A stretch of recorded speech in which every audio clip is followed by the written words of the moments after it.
नमस्कार दोस्तों, आप सभी लोगों को इस 65 वर्षीय नौजवान यूट्यूबर का नमस्कार। मैं आज आप लोगों के सामने फिर एक नई कहानी लेकर आया हूँ, जिसका वास्तविकता से कोई भी संबंध नहीं है।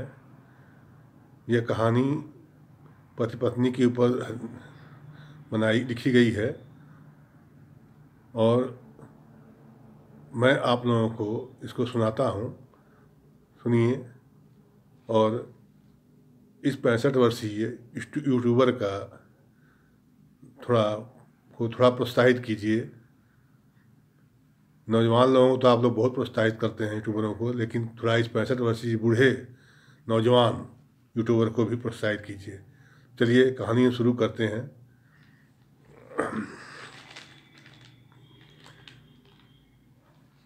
आज रूपाली ने फिर अपने पति दिनेश को मोबाइल पे कॉल लगाया और हरदम की तरह इस बार भी रूपाली का फ़ोन दिनेश की सेक्रेटरी मोना ने रिसीव किया।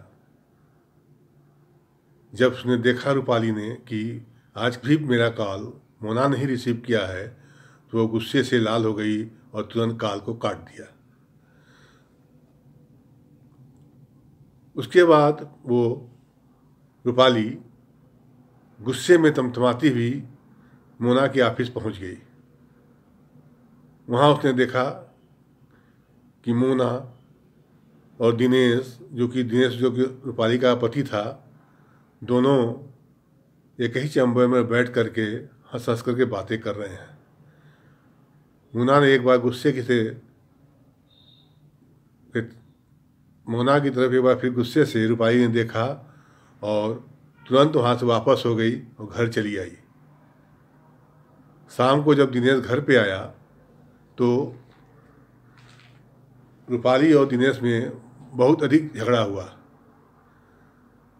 उस दिन के बाद से प्रतिदिन रूपाली और दिनेश में झगड़ा होना शुरू हो गया। धीरे धीरे ये झगड़ा इतना बढ़ गया कि दोनों में तलाक की नौबत आ गई। एक दिन झगड़े में रूपाली ने गुस्से में दिनेश से बोल दिया कि मैं तुमसे तलाक चाहती हूँ। दिनेश भी रोज़ रोज़ के झगड़े से ऊब गया था और उसने भी कहा ठीक है, तुम मुझसे तलाक ले लो। और रूपाली गुस्से में आकर के उसी दिन अपने मायके चली गई। मायके में आकर माँ से अपनी सभी बातें बताई। माँ ने उसे बहुत समझाया, लेकिन रूपाली नहीं मानी और दूसरे दिन उसने कोर्ट में दिनेश के खिलाफ तलाक का केस दायर कर दिया। केस की तारीख पड़ने लगी। रूपाली ने दिनेश पर तरह तरह के इल्ज़ाम लगाए। दिनेश सभी इल्ज़ामों को स्वीकार कर लिया और केस चलते चलते 2 साल बीत गया। 2 साल के बाद रूपाली ने देखा कि दिनेश तारीख पे आना बंद कर दिया है, लेकिन केस चल रहा था। दिनेश का वकील जो है दिनेश की तरफ से पैरवी करता था और दिनेश धीरे धीरे आना छोड़ दिया था। 3 साल बीतते बीतते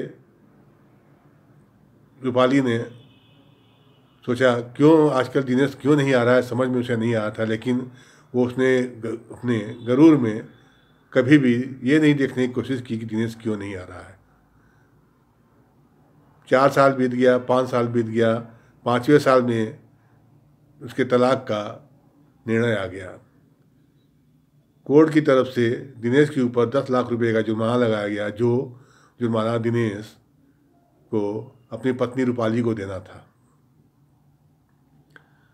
रूपाली कोर्ट में का पेपर ले करके और अपने आदमियों को ले करके दिनेश के घर पे चली गई और उसने अपने आदमियों से कहा कि पूरा इस घर का सामान जो मेरे मायके का है, सभी कुछ आप लोग ट्रक में लाद लीजिए। और यह कहते हुए रूपाली दरवाजे के ऊपर गई घर के। उसने दरवाजे को धक्का दिया, दरवाज़ा अपने आप खुल गया। वो घर में पैर रखी तो उसने देखा सभी सामान अस्त व्यस्त पड़ा हुआ है, कोई उन्हें संभालने वाला नहीं है। और वो दिनेश को आवाज़ लगाते हुए अंदर तक गई, लेकिन दिनेश की आवाज़ उसे नहीं सुनाई दी। वो एक रूम से दूसरे रूम से तीसरे रूम में दिनेश को खोजती रही, लेकिन दिनेश उसे नहीं दिखाई दिया। और घर की हालत देखकर उसे ऐसा लगा जैसे मानो घर में भूचाल आया हो। दिनेश एकदम सबसे पीछे वाले रूम में एक पलंग पर लेटा हुआ था और उसकी जो 6 फुट की काया, जो सुंदर काया थी, जो शरीर थी, 6 फुटी शरीर, जो कि एकदम बढ़िया हिष्ट पुष्ट शरीर थी, उस पलंग पे चादर के अंदर लिपटी हुई थी। रूपाली 2-3 बार उस पलंग के पास से गुजरी, लेकिन वो दिनेश को नहीं देख पाई, क्योंकि दिनेश लग ही नहीं रहा था कि दिनेश उस चादर के अंदर है। वो एकदम हड्डी का ढांचा बन गया था, गाल उसके सब अंदर घुस गए थे, बालें बड़ी बड़ी हो गई थी जो है वो। फिर दिनेश ने ही उसे धीरे से आवाज़ दिया, रूपाली इधर उधर क्या देख रही हो, मैं तो यहाँ पर हूँ। रूपाली ने उसको जब देखा तो वो देखती ही रह गई कि अरे ये वही दिनेश है, वही मेरा पति है जो 6 फुट का हिष्ट पुष्ट था। उसने दिनेश को उठाया और पूछा, तुमने ये क्या अपना रूप बना लिया है, ये तुम्हें क्या हो गया है?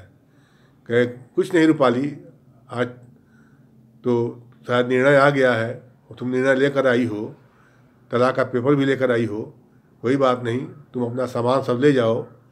और हाँ देखो, जो 10 लाख रुपये की बात थी, देने की बात हुई है, वो मैंने चेक काट करके मेज पर रख दिया है। तुम 10 लाख क्या, 10 लाख से अधिक भी रकम उसमें भर के ले सकती हो।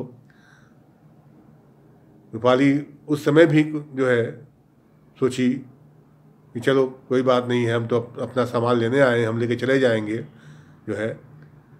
रूपाली ने पूरा अपना सामान समटवा करके ट्रक में भरवा दिया और उसके बाद वो दिनेश को तलाक का पेपर दे दिया और वो चेक उठा के अपने पास रख लिए और एक तलाक की कॉपी अपने पास रख लिया उसने।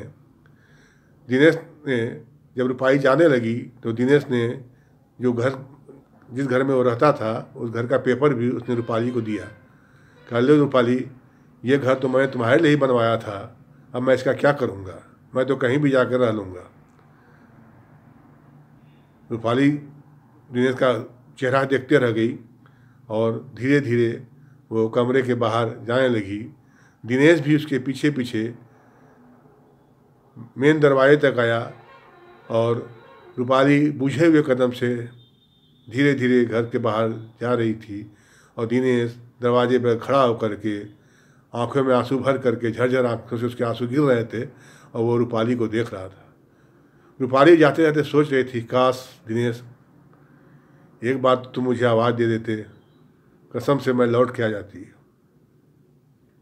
और दिनेश सोच रहा था कि काश रूपाली एक बार पलट कर मुझे देख लेती तो मैं उसे वापस बुला लेता। दिनेश पीछे से रूपाली को देख रहा है, रूपाली सोचते हुए जा रही है। धीरे धीरे मुश्किल से 10-12 कदम ही गई थी कि एकाएक रूपाली पीछे मुड़कर देखी।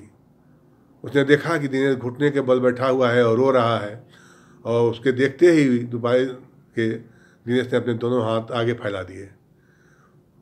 रूपाली से नहीं रहा गया, वो दौड़ के आई और दिनेश के कदमों में गिर करके रोने लगी और दिनेश को सहलाने लगी और देखने लगी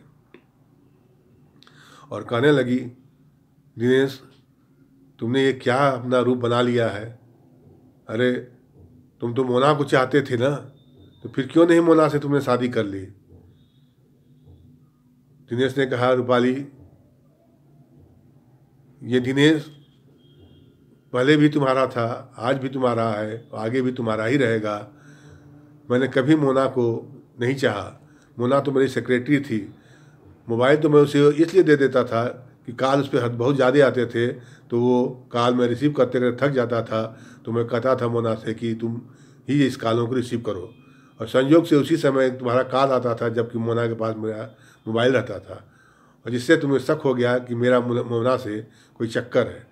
नहीं रूपाली, मैं सही बता रहा हूँ, मेरा मोना से पहले भी कोई चक्कर नहीं था, आज भी कोई चक्कर नहीं है। मैं तो सिर्फ तुम्हारा था, तुम्हारा हूँ, तुम्हारा रहूँगा। यह सब सुन करके रूपाली की आंखों में भी आंसू आ गए। वो झर कर आंखों पे रोने लगी और दिनेश भी उसे पकड़ कर रोने लगा। दोनों रोने लगे आपस में देख करके एक दूसरे को। फिर रूपाली ने दिनेश को किसी तरह से उठाया, क्योंकि दिनेश इतना कमज़ोर हो चुका था कि अपने से उठ भी नहीं पा रहा था, और फिर उसे घर में ले गई।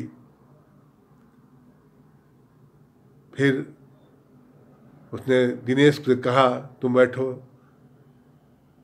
दिनेश बैठ गया। दिनेश ने फिर रूपाली से कहा रूपाली तुम तो अभी इस तरह से कर रही हो, लेकिन तुम तो अभी थोड़ी देर में चली जाओगी, फिर मुझे जैसे कि तैसे ही रहना है।